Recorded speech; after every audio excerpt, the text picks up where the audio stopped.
Salam Merdeka Belajar. Salam bahagia untuk kita semua. Saya Denli Pritania, calon guru penggerak Angkatan 4 dari Kota Batam, Provinsi Kepulauan Riau.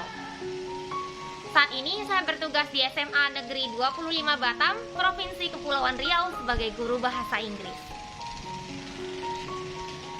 Di modul 2.1, kita telah mempelajari tentang pembelajaran yang berdiferensiasi.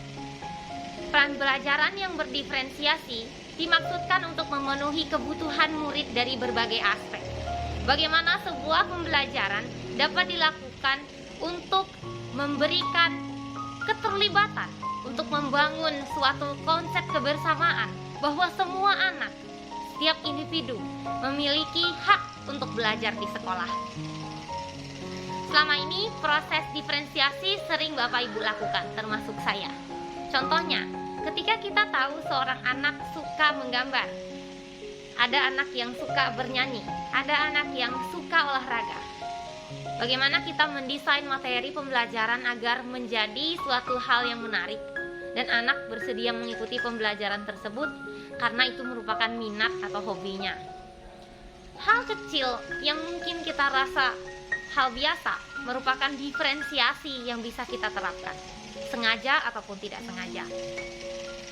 Untuk kita semua, memberikan pembelajaran berdiferensiasi artinya kita memberikan hak penuh kepada anak agar ia dapat terlibat aktif di dalam suatu kegiatan pembelajaran.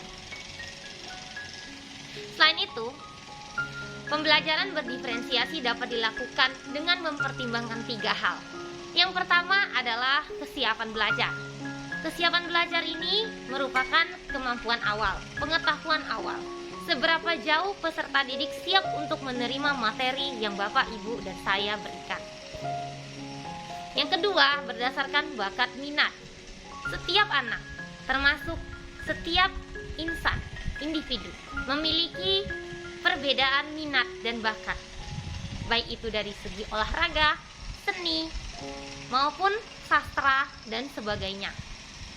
Kita perlu melihat ciri khas dari peserta didik kita. Bagaimana ciri khas inilah yang membantu kita untuk mendesain pembelajaran sesuai kebutuhannya. Berikutnya, diferensiasi juga dapat dilihat dari segi profil belajar. Profil belajar sama artinya dengan gaya belajar. Ada anak yang gaya belajarnya visual, ia suka melihat gambar.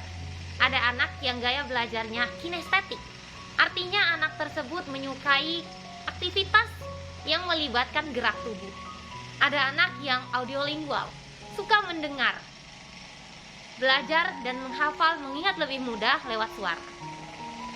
Ada anak yang memiliki multi-intelligence atau kecerdasan ganda, di mana ia belajar bersama, suka visual, tapi ia juga suka bergerak.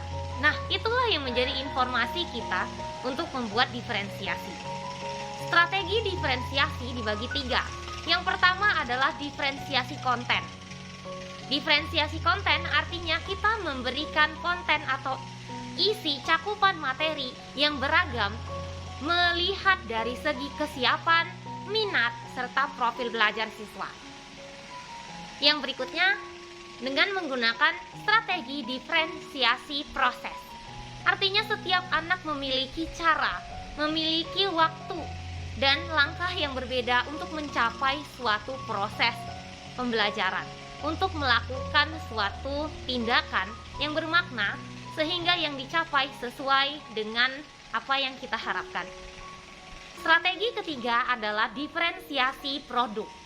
Diferensiasi produk erat kaitannya dengan evaluasi.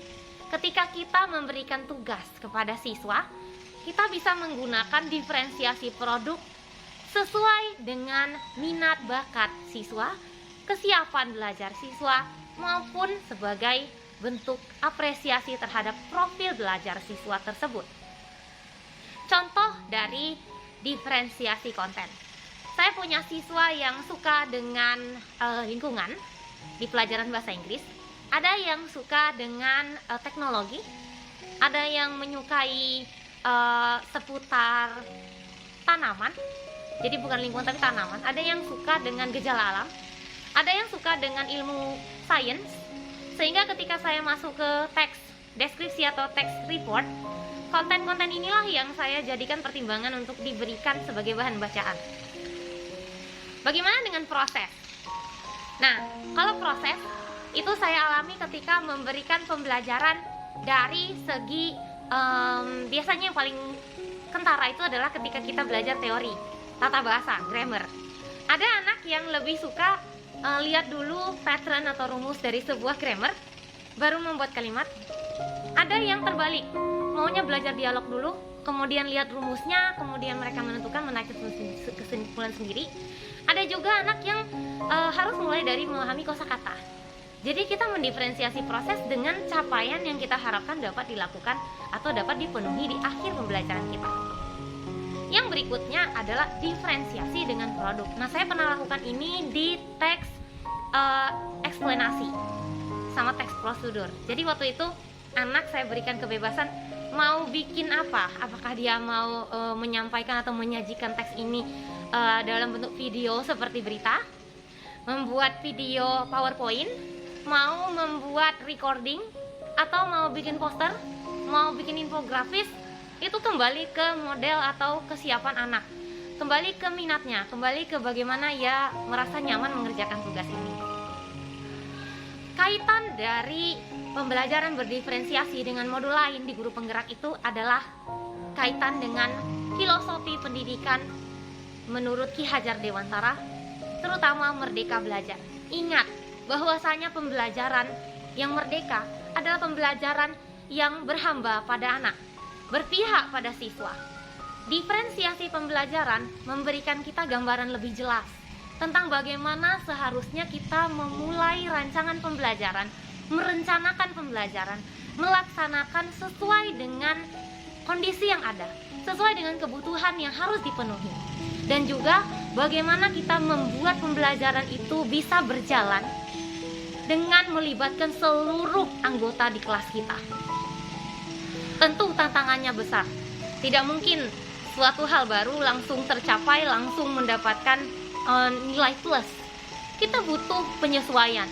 Pertama-tama ubah paradigma dan konsep. Dari perubahan inilah kita akan mampu untuk membuat perubahan, menggerakkan perubahan.